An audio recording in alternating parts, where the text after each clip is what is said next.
Well, let me take a drink of water, and then I'm going to pray, and then we can begin. We'll go over the maps first when I hand it out. All right.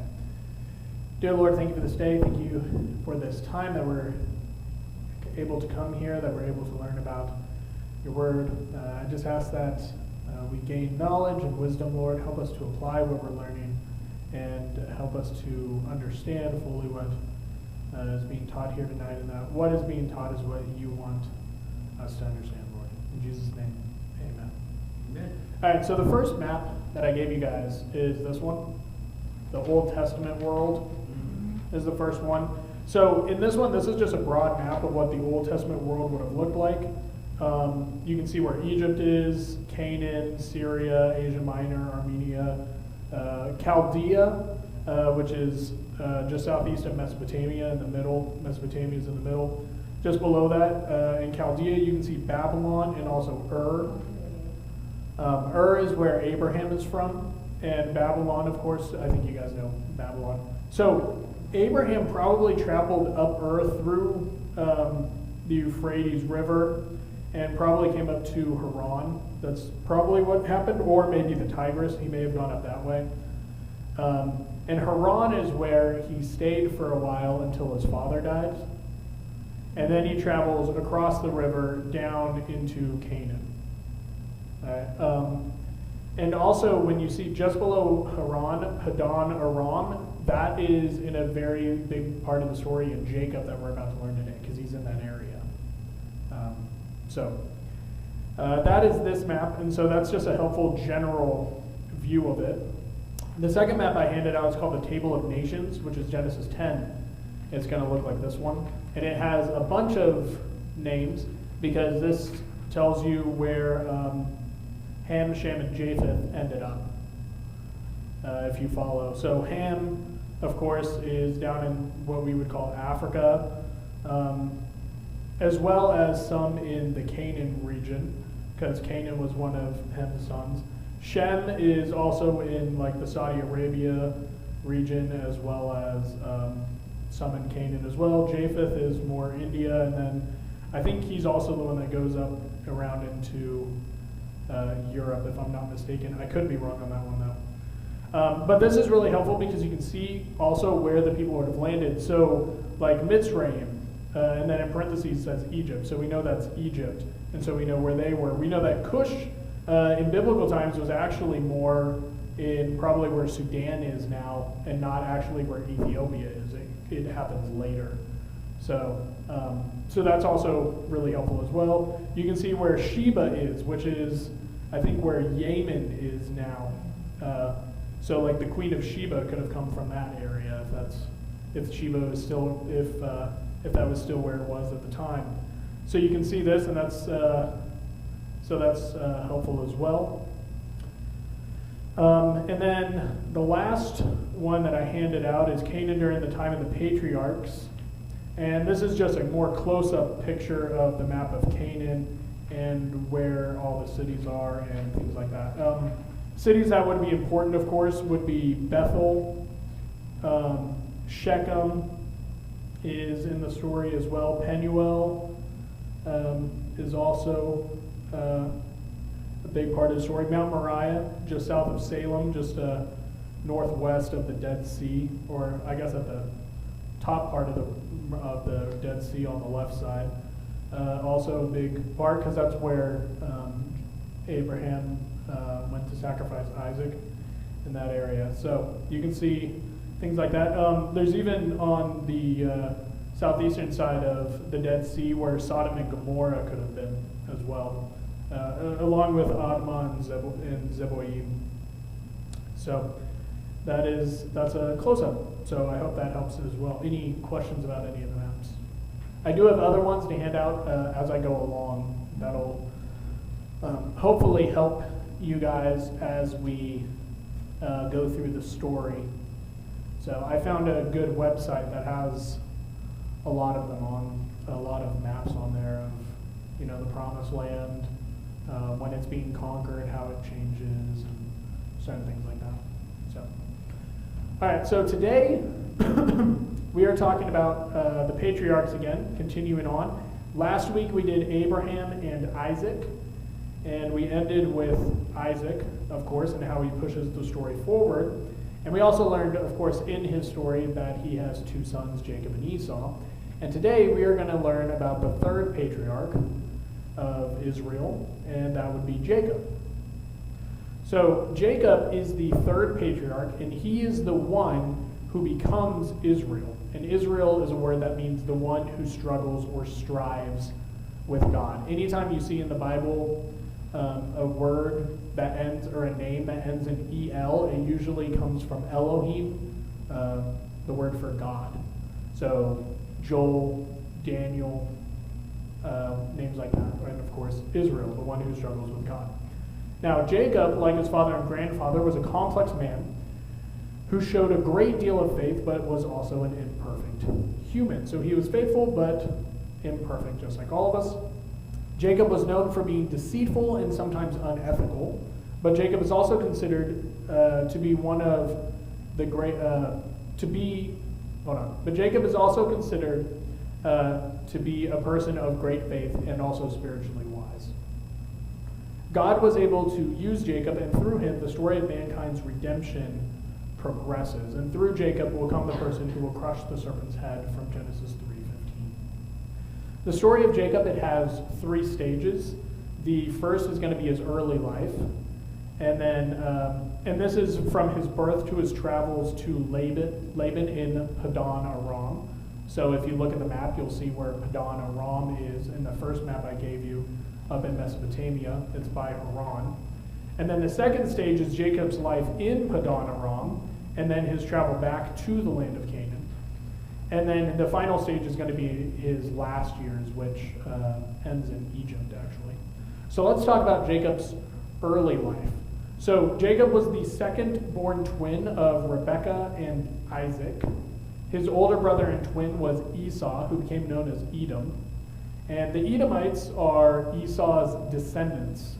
I don't remember I think in one of them, let me see if I can find one of those maps. I might be able to show you where it is if it's on there. I forgot to look. It might be on. No, it doesn't show it on the map. I don't think it shows it on these maps. Edom. I was trying to remember if Edom was on one of the maps and I was going to show them, but I don't think they showed it on this map. Do they?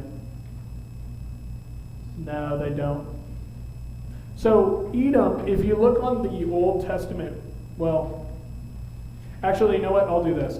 If you turn to the last map I gave you, the Canaan during the time of the patriarchs, where you see Gomorrah, Sodom, Zor, Admah, Zeboim, kind of like east of the Dead Sea, Edom would have been more like southern than that, a little bit more southern than that, if I remember correctly. And that's the land that God gives Esau, is the Edomites. And then just north of them, I believe, if I'm remembering correctly, are the Ammonites, and then it's Moab. Although it could be Moab and then Ammonites. And those two, Moab and Ammon, those are from Lot's daughters. Okay, they're around the Dead Sea and south. You have Moab, the Ammonites, and then the Edomites. So the Edomites, they're Esau's descendants. Jacob, of course, becomes Israel, and the Israelites obviously are Jacob's descendants. Now, Esau, the name, means hairy. And Esau was born very hairy. He was a very hairy man. And his other name, Edom, means red, like the color red, and he was also born reddish. Jacob means to follow or to supplant or to get ahead of, and that's what Jacob does in his life. He was born hanging on to Esau's heel, and his name is a form of the Hebrew word heel, H-E-E-L. Now, Rebekah was barren for about 20 years after marrying Isaac, and it says that in Genesis chapter 25, verse 26, and I forgot to grab my Bible on that, so let me turn there. Genesis 25, verse 26, where it says, afterward his brother came forth, hold on, I think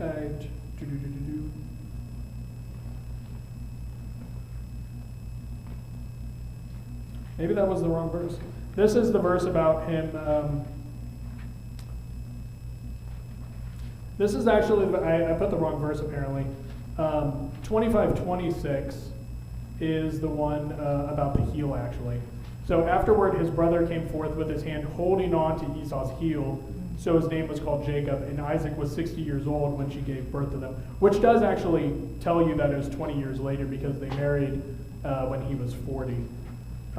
But Isaac actually prays for children, and God answers his prayer in 25:21.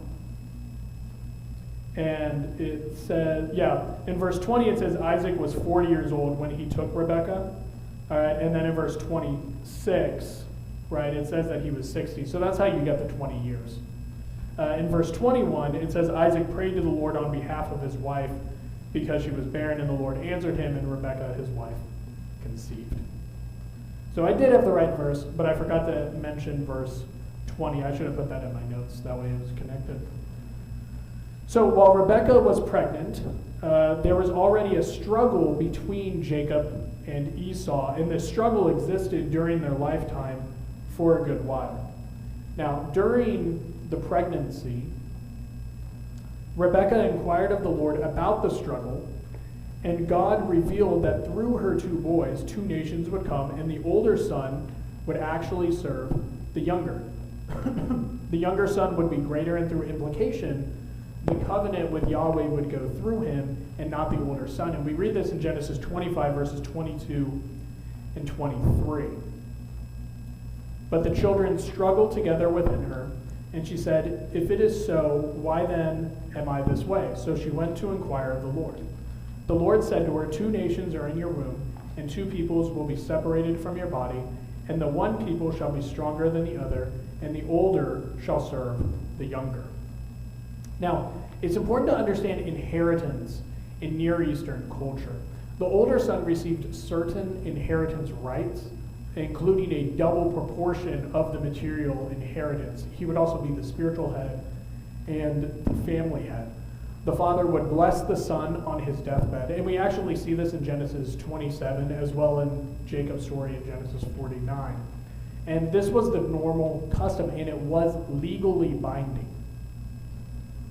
The older son received more material wealth than his siblings and received his brother's blessing. Yet, from the prophecy given to Rebekah, somehow the covenant would go to the younger son. So the question then becomes, how will this be accomplished?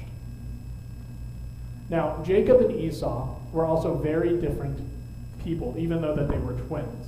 Esau was hairy and Jacob was smoother. Jacob stayed at home and he was Rebekah's favorite, and Esau was a hunter, and so he would go away for periods of time to hunt, and Isaac favored him. So even though the two men were twins, they were almost opposites. Okay? Now, God's purpose was to give Jacob the blessing and the wealth.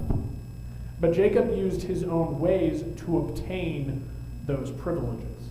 So the first way he does so is through taking Esau's birthright. We probably all heard this story, right? Esau's birthright. And the birthright is the privilege or right of the eldest child to their inheritance. And so Jacob is grasping for the firstborn position by what he's doing. And the story is in Genesis chapter 25, verses 27 to 34. And I'm not going to read it all. I'm just going to go through and tell you guys what was happening, if you don't remember it. So Jacob is making lentil stew when Esau comes back from a hunt. Esau was famished and he wanted food, but Jacob would only give him the food if he would sell him his birthright. Esau was so hungry and claimed he was about to die, so he was like, so what good, right, will this birthright do me if I'm dead? And so he agrees to the exchange. And then the story ends with Esau despising or disrespecting or feeling contempt of his birthright. He sold it for stew. And this is the first glance of Jacob getting ahead of Esau, of Jacob's, and it's the first glance that you get of Jacob's deceptive and selfish tendencies. The next story that we see of Jacob's deceptive nature is of Isaac wanting to give his deathbed blessing upon Esau, his firstborn. And this story is found in Genesis chapter 27, and it covers pretty much I think at least the first half of the chapter, if not the full chapter. And so in Genesis 27, yeah, it covers the full chapter. Yeah. So in Genesis 27, Isaac tells Esau to go hunt, kill his prey, and cook the food that he gets. And Isaac would then give him the blessing of the firstborn. And so Esau goes out to do what his father asks of him. But Rebekah, who, if you remember, favors Jacob and clearly knows the prophecy, right, overhears the conversation.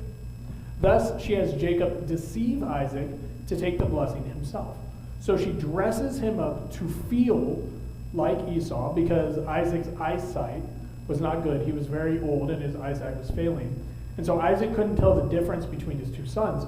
So Jacob deceives Isaac by dressing like Esau and giving him food that his mother cooks. And Isaac gives Jacob the blessing of the firstborn. And remember, that was legally binding. Okay, so Jacob couldn't take it back once he gave Isaac the blessing. Jacob received the covenantal blessing through deception, even though it was God's will for him to receive it. Now, when Esau returns, he is saddened, of course, and also angry by Jacob's deception and the stealing of his inheritance, and he wants to kill Jacob once Isaac dies. Rebekah learns of this and tells Jacob to flee to her brother Laban, and she has Isaac support this idea. They tell Jacob to go find a wife among Rebekah's relatives, and this is actually referred to, we talked about this last week, but it's referred to as endogamy, which is marrying within a select group. That's what it's actually called. So Rebekah and Isaac, they don't want Jacob to marry a Canaanite woman like Esau has. And when Jacob leaves his family to go to Laban, he is around 27 years old. On his travel to Laban, Jacob has a dream. And it's a very famous dream of a ladder or a staircase with angels ascending and descending upon it. And you can find this in Genesis chapter 28, verses 10 through 17. That's the passage where the dream is.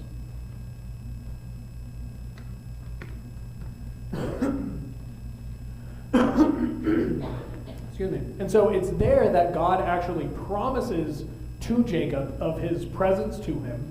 He also promises the land that Jacob is in, and that Jacob will have many descendants. Thus, Yahweh makes the covenantal promise to Jacob, and through Jacob, the covenant continues. Jacob awakes, and he claims that this place is quite literally awesome, as it actually does say in one of the translations, and that it's also the house of God, and so he calls it Bethel, which means house of God. And that's in Genesis 28, 17 and 19, where verse 17, he was afraid and said, how awesome is this place? This is none other than the house of God, and this is the gate of heaven. And then in verse 19, he called the name of that place Bethel. However, previously the name of the city had been Luz. So he calls it Bethel, house of God. And then Jacob then continues on his way to Paddan Aram and the house of Laban. Now, the second part of his life is in Paddan Aram. And the second stage of Jacob's story begins in Genesis 29, and it goes through Genesis 35. So, Greg, you want to read that for us? Sure. All of Genesis 29. So, in Paddan Aram, in the house of Laban, is where Jacob meets Rachel, the woman he instantly loves and desires to marry. He actually meets her on the way to Laban's house, and he discovers who she is, and he greets her with a kiss, and rolls away the stone from the well so she can water her father's sheep because she is a shepherdess. Which implies that Laban at that time may have not had sons yet, or they were not old enough to take care of the sheep. But later in the story, it does say that Laban does have sons, but it seems that that was probably years after this story that they were born. And I think most of us know this story coming up in Genesis chapter 29. Obviously, Rachel is beautiful and Jacob is in love. He really wants to marry her. so much so that he agrees to work for Laban for 7 years. And that is his, I'm sorry? And they seem like nothing. Exactly. It seemed like nothing because he was so much in love and he wanted to marry her. It's a really sweet story until you get to the next part. And so, well, the 7 years is the payment to the bride's family. A payment to the bride's family was customary in their culture. It's still, even in certain cultures, like in Uganda, where David and I go to. So when the 7 years were up, Jacob speaks with Laban, and they agree to have Rachel marry him. However, during the wedding ceremony, or time of consummation, whenever it was happening, Laban deceives Jacob and substitutes Leah, the older daughter, in for Rachel. And Laban excuses his behavior due to the custom that the older daughter is to marry first. And this is clearly ironic given Jacob's nature of deception. Someone finally got one over on him. Now, when Jacob discovers Laban's deceit the next morning, and we're not going to talk about how he didn't know, he speaks again with Laban, and Laban agrees that once the wedding festivities are ended, Jacob may then marry Rachel on the condition that he works for him for another 7 years. Laban also provides a handmaid for each of his daughters, and that becomes important later on in the story. And Jacob agrees with this arrangement and soon marries Rachel. So possibly within a few weeks, or maybe a couple of months, Jacob has married sisters, Leah and Rachel. And he has already worked for Leah, so now he will work for the payment for Rachel. And that's the next 7 years. Now, it is during Jacob's time in Paddan Aram that while working for Laban, that many of his children are born. So, Leah is the mother of the first 4 children. Excuse me. And they are Reuben, Simeon, Levi, and Judah. Those are the first 4. And then due to Rachel's jealousy, Rachel gives Jacob her handmaid for the purpose of having children on her behalf. And so her handmaid Bilhah has 2 children, which are Dan and Naphtali. And then Leah gets into the competition and presents Jacob with her handmaid Zilpah, who bears him Gad and Asher. And then Leah gives birth to Issachar, Zebulun, and a daughter, Dinah. Following that, God finally allows Rachel to have a child, Joseph. And after all this, and the 7 years for Rachel are up, Jacob asks Laban permission to return to Canaan. And it's during the return, actually years later after this, that Rachel dies in childbirth, bearing her second son and Jacob's last child, Benjamin. So I made a list. So you can see this is all Leah's children. So Reuben, Simeon, Levi, Judah, Issachar, Zebulun, and Dinah. And Dinah is the daughter. And then Rachel's children, Joseph and Benjamin. Zilpah, Leah's handmaid, is Gad and Asher. And then Bilhah, Rachel's handmaid, has Dan and Naphtali. And then a list of the 12 tribes actually in order of birth is Reuben, Simeon, Levi, Judah, Dan, Naphtali, Gad, Asher, Issachar, Zebulun, Joseph, and Benjamin. And so those are the 12 initial tribes of Israel. However, that obviously changes when coming into the Promised Land because Levi becomes the priest, and so the 2 sons of Joseph, Manasseh and Ephraim, make up the 2 other tribes because Joseph is cut into 2. But these are the 12 tribes in order of the birth.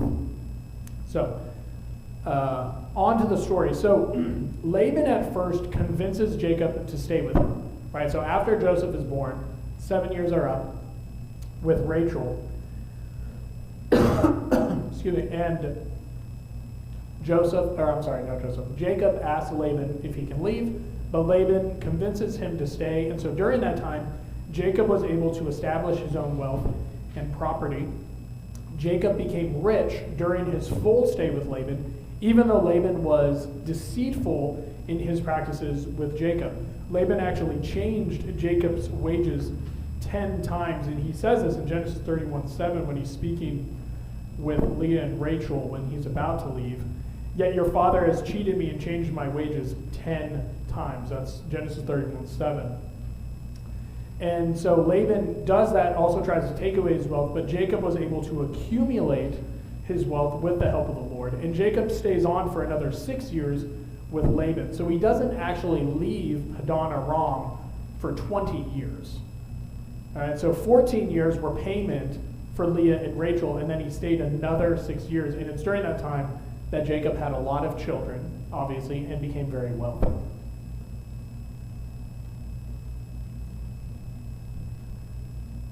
He also, as we learned, had conflict with Laban, but he also had conflict with not just Laban, but also his sons, which is actually the cause of him leaving.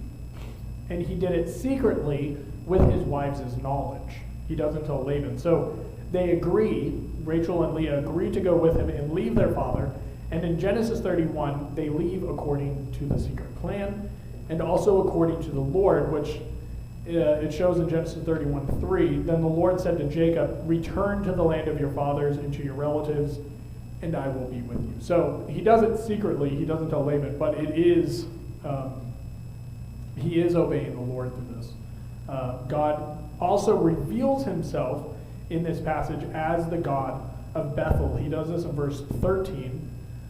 Genesis 31:13, I am the God of Bethel, where you anointed a pillar, where you made a vow to me. Now arise, leave this land, and return to the land of your birth. And so thus Jacob and his whole household and all of his flocks leave Laban secretly.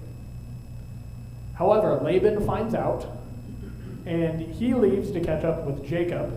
And they argue for a little bit, and Laban tells Jacob that someone in his household stole the family idols, which was Rachel. However, Jacob doesn't actually know that. And Rachel hides the idols and claims to be on her period, so her father won't search where she's sitting, which I think is actually a camel saddle. And eventually those idols are actually buried and gotten rid of in the land of Canaan. And we'll talk about that a little later. Laban and Jacob leave each other amicably and in covenant with each other. And at this covenant, like other covenants, a sacrifice is made, which can be read in Genesis 31:54. Then Jacob offered a sacrifice on the mountain and called his kinsmen to the meal, and they ate the meal and spent the night on the mountain.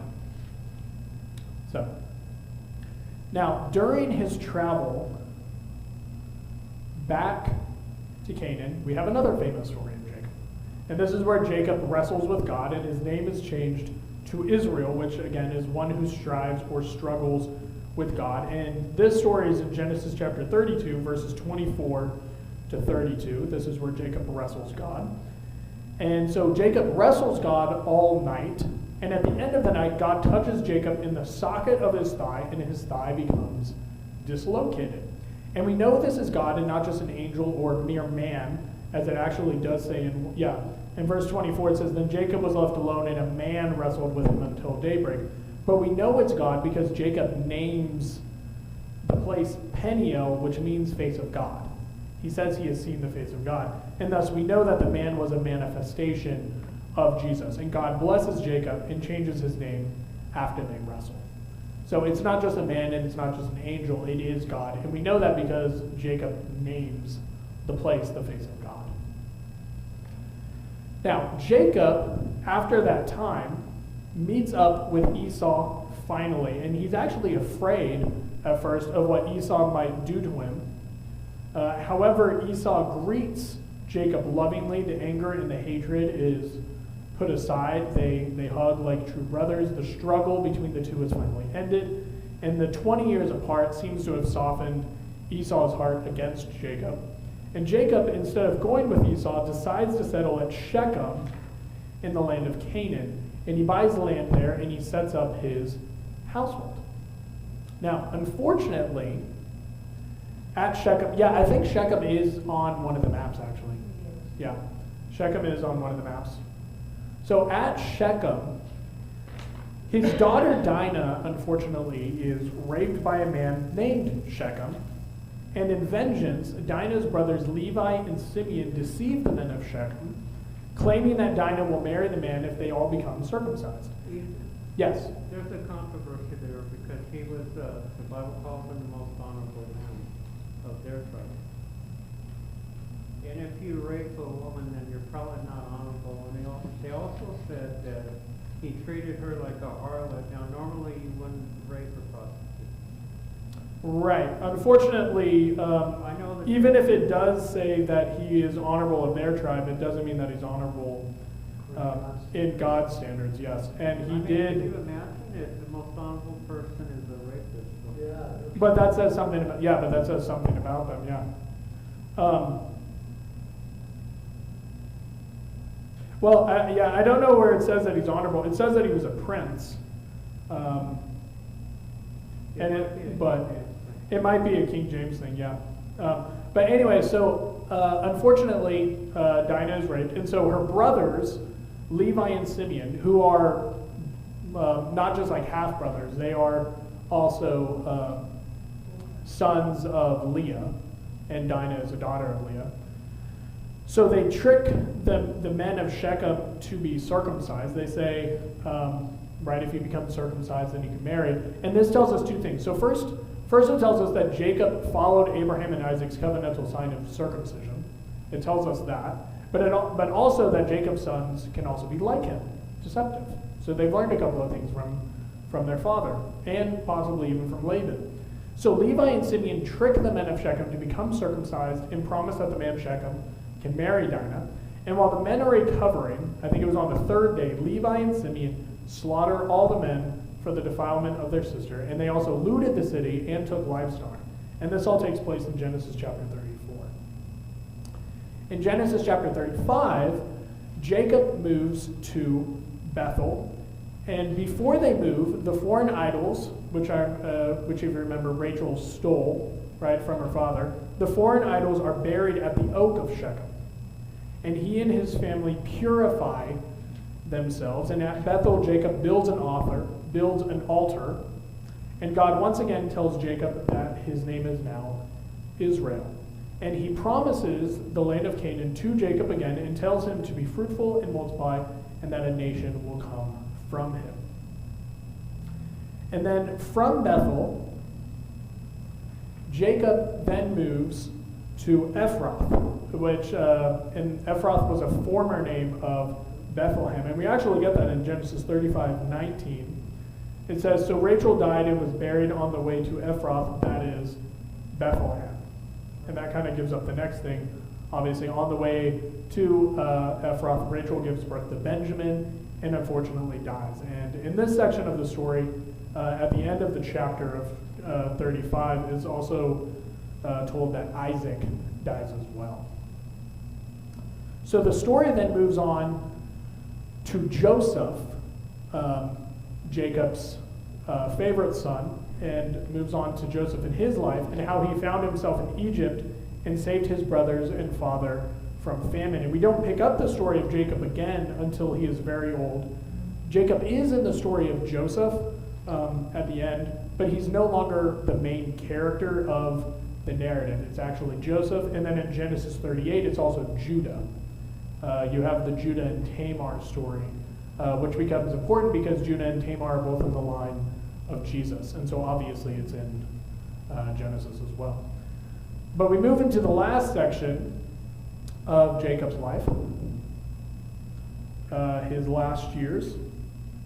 And in Jacob's last years, he moves from Canaan to Egypt with the blessing of Yahweh, and you can see this in Genesis chapter 46, verses 1 through 7. Verse 3, he said, I am God, the God of your father. Do not be afraid to go down to Egypt, for I will make you a great nation there. So we know that Yahweh is okay with with Jacob moving down to Egypt. He's not disobeying God by going down there. And Joseph, his son, is already down in Egypt after being sold into slavery by his brothers. And Joseph rose to being the second most powerful person in Egypt after being a slave and also after being thrown in prison for a crime he did not commit. Joseph gains favor with Pharaoh after interpreting 2 dreams about 7 years of plenty followed by 7 years of famine. Joseph is put in charge of the harvest and the food to be kept during the famine. And when the famine comes, even Canaan is hit. And so Joseph's brothers are sent to find food, and Joseph tests his brothers, realizes that they've changed, and so he reveals himself to them, and he asks them to bring his father down. And so Jacob, after hearing this, of course, that Joseph is down there, moves down to Egypt, where he lives the rest of his days in the land of Goshen. And his last acts shown in the Bible is that of blessing Joseph's sons and blessing and prophesying over his own sons. Now, these prophecies, here we go, these prophecies are shown actually throughout the Bible. So examples, David in his line comes from the line of Judah, where the scepter will never depart, and that's in Genesis 49:10. And I'll read this. The scepter shall not depart from Judah, nor the ruler's staff from between his feet, until Shiloh comes, and to him shall be the obedience of the peoples.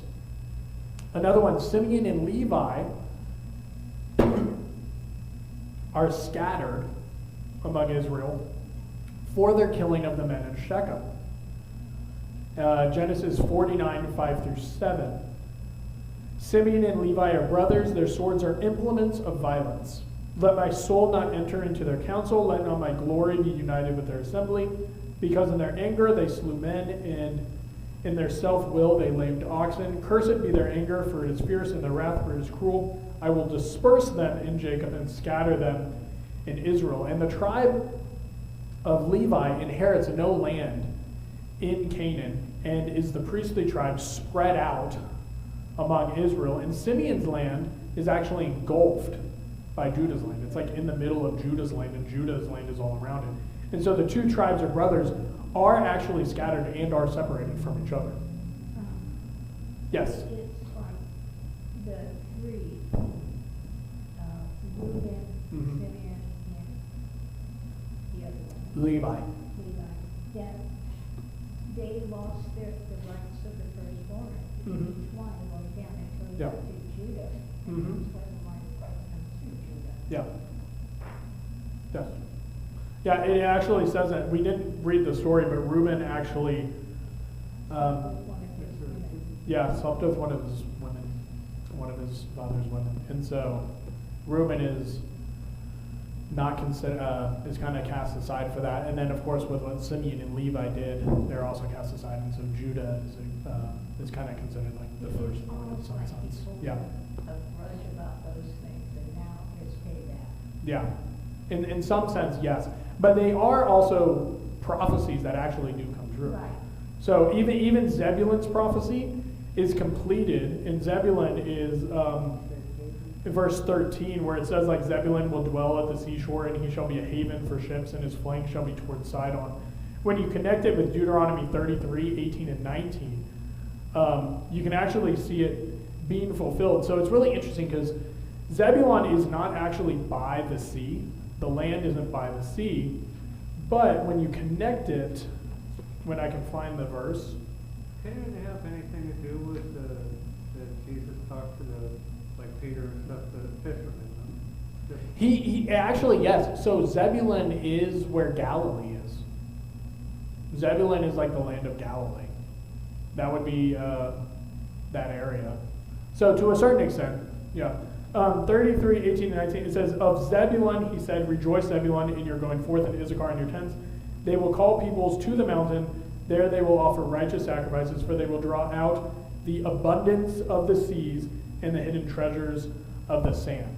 And so when you connect it with that, even Zebulun's prophecy about him that Jacob says does eventually come true. But it's also important to note that Jacob's blessings and prophecies are given in the style of poetry with figurative and allegorical language. So some of it may be difficult to understand and see how it's actually played out in Israelite history. But they are considered prophecies, and thus they do come true. Even if we don't know exactly how they came true, they do actually come true. Obviously, the ones that I pointed out, we can actually see, but some of them we may not be able to see as much. So when Jacob is done blessing his children, he dies, unfortunately. And he's actually taken back to the land of Canaan to be buried in the cave of Machpelah, and that's where he wants to be buried, because that's where Abraham is, Sarah, Isaac, Rebekah, and Leah are all buried. So all of them are buried. That's the patriarchal two.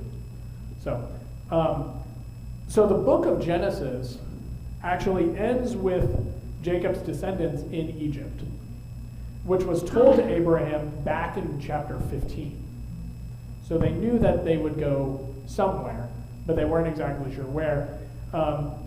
In chapter 15, God tells Abraham that they would be slaves for 400 years, and that they would also be strangers in a land. And so this leads to that prophecy in Genesis 15 being fulfilled.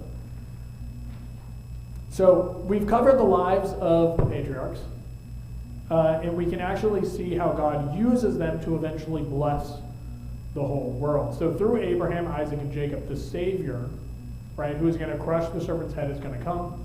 The Bible storyline progresses through these faithful men, and God uses them to bring about the redemption of mankind. And so we leave Genesis knowing that from Jacob a person will come to help bring mankind back into relationship with God. And from the blessings given to Judah, it's implied that that person is going to come from his line. Yet it's not fully revealed, nor is it revealed how exactly the newly formed nation of Israel will possess the Canaanite land, or how they will leave the land of Egypt that they're now in. So There's something the tribe of Dan and town opposite, but there would be a serpent by the way that bites the heel of the rider and they fall backwards. So it just made me think Dan is going to be like a snake. So that's sort of different than crushing a serpent's head. no. So are there any questions? Well, Yes. I'm curious about, was it Joseph that had a rainbow coat? A coat of many colors. That's Yeah. what it's called, a coat of many colors. Was that any kind of symbolism in your opinion? Only that Jacob really liked Joseph and was his favorite child. I don't think it's symbolic. As far as I know, I don't think it has any other type of symbolism that's shown in the Bible. Even though the He had a fancy coat and his brothers didn't. Yeah. That was the- He had the fancy coat, the rich person's coat, and his Yeah. brothers didn't.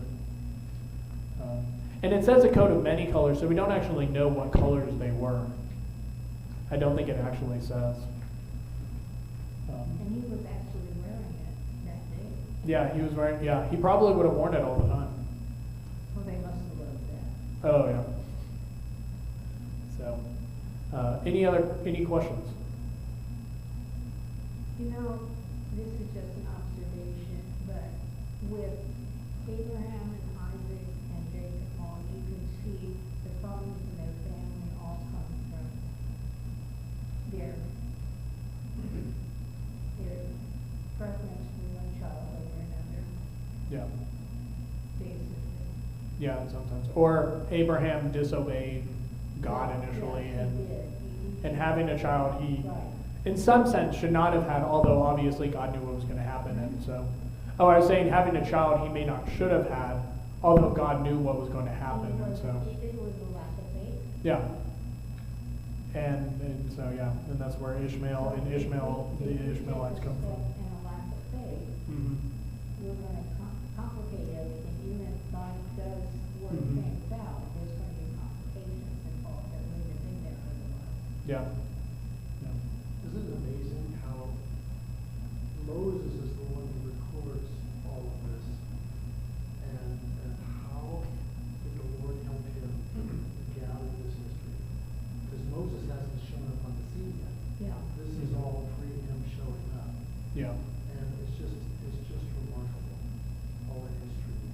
Even, how did they get the blessings written down? Did Joseph write them down? Did it get passed on? Did an angel tell it to him? We just don't know. It's just absolutely. Remember, Well- David, the first commandments were literally written by God's finger, weren't they? Yeah. And he was the only one to break all Yeah. commandments without breaking it, but. But this is. Yeah. Didn't they have an oral history? Yeah, that's what I was gonna say. Moses got all that information from repeated stories. That's what I understand. Of course, that Yeah. oral tradition was more important because that was the way he preserved history. He Right. memorized the stories. Yeah. But he had to somehow gather that Except that one of the things that he wouldn't have been able to gather, to some extent, would have been like Genesis 1, because the only way that would have been known, God would have initially had to tell Adam that story, because only God existed at that time. And then he didn't write the very ending of Deuteronomy, because he obviously didn't write about his death. Right. They say there's a possible school of Moses, Yeah. disciples, Joshua, might have been learned and recorded. Right. Yeah. But I'm like, the blessings of Joseph, pardon me, Jacob, yeah. his children, who wrote those down? Yeah. Right? Who wrote those down? Because those were written by Moses and they have yet to be played out. Yeah. Right? It's just. Well, each child may have told his children about that, and it could have passed on through those tribes. Or, I mean, the other idea that I've heard of is, since Moses was supposed to know God basically face to face more than almost like any other person, it's thought of that during that time God may have actually told him the history and certain things and what to write down. However God did it, it's But, yeah. amazing. Yeah. Just to think, there's all the history from the creation to the world Mhm. to the establishment of these 12 tribes, and we're finishing up now at the end of Genesis, right? And they're Mhm. left as slaves. Yeah. Boom, Moses now enters the story. Now Moses can help us with that because now he's got God's interaction. He's interacting with God, he's following God. We can see that's a first-hand account. But prior to that, this is all gathered somehow or communicated to him directly by God. It's Yeah. amazing. Well, actually, so I was going to say, technically, the end of Genesis doesn't actually say they're slaves. You don't find that out until Exodus chapter 1. We know that they're going to be, right? But we don't find that out until Exodus chapter 1. And you're gonna go back but to Joseph, aren't I was not planning to. you? Oh, really? Yeah. I had not planned on doing that. Okay. Is that okay? I was going to move on with the law and Moses and do that for the next. Okay. You won't accept it? I will. Oh, okay.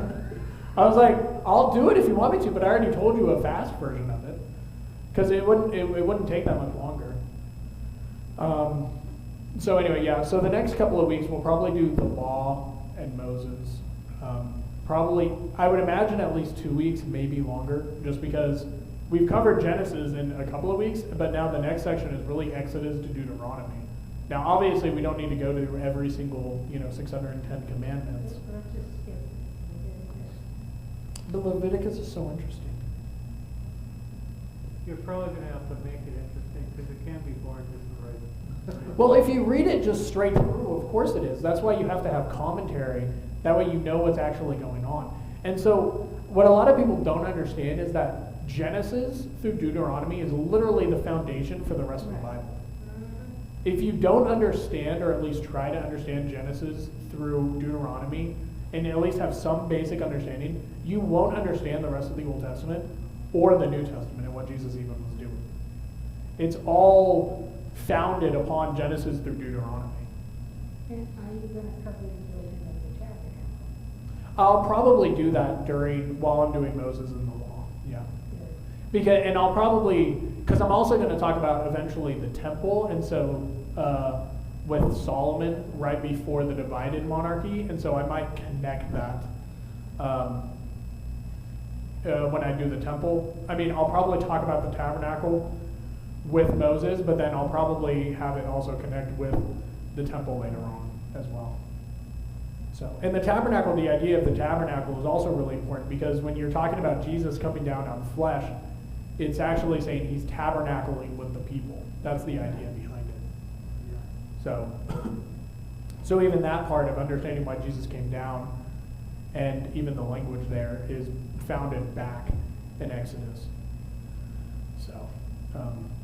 So yeah, the first 20 chapters of Exodus is still kind of narrative, and then basically from the 10 Commandments on, you get a lot of law with a little bit of narrative mixed in. And the tabernacle. Yeah. Well, the tabernacle is at, I think it starts at, like Exodus 30 or something like that? I think. Maybe right after Exodus 20. I forget, but it's right in the middle of, be somewhere between 20 and 40, I think. But it's really fascinating, and like the high priest clothes and everything. Yeah. So, but like I said, it's foundational, so we really do need to understand that. So I'll probably teach some on Moses and his life, probably on the tabernacle, probably on the law in general. So, and I know that we're usually finishing around 6:30 or even a little bit before. I think that's fine, just because I don't think you guys probably want to sit for an hour and a half of me talking anyway. It's hard to talk for an hour and a half myself, so, and I think we're moving through pretty well. So, yeah. Anyway, so I think this is the last slide. Boom. I found a little bit of a map. I don't think you can really see it though. It's a little bit hard up there. So I'm colorblind. So what is that? Green is no, the one on the east. Red. So okay. Like I said, I'm colorblind. Green, red is actually the most common colorblind. So there we go. So areas associated with the patriarchs. So the red is Jacob or Israel. The blue or purple, whatever that is Abraham, and then Isaac is the, what is that, yellow or orange or whatever, down in the south. That's kind of like where they kind of stayed in their area. Oh, actually, look, on the right side, you can actually see with Israel, Jacob, the red, Ammon, and then below that, I think it actually says, yeah, Moab is down there, and then Edom is down below. So you can actually see what I was talking about. So Ammon is actually on top, and then Moab, and then Edom. So. And you didn't print that map out for us? No, I didn't print that one. I found this on like PowerPoint. I just found this on PowerPoint. I just like typed it in. But I have other maps when they're conquering the land and like this in like Mount Sinai and stuff. And so I'll hand those out. Oh, you're welcome. Well, it doesn't really help me any because I'm colorblind, so I don't even know what colors to look at. So you did file for this with us? Yeah, to a little bit. Just a little.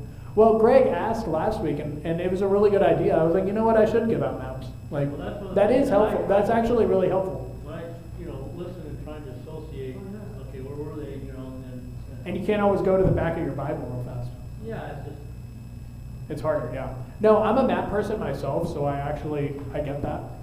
And I stare at maps all the time, so I get it. So anyway, all right, we should pray. Does someone want to close us out in prayer? All right. dear Father God, we thank you for the opportunity to be together and learn about you and the Bible and all the stories that we hear. I thank you for our families. I thank you for even your preaching. I just ask you to give everybody safe travels and just allow for your love to be shared with others that we ask for this in your name, Lord. Amen. Right.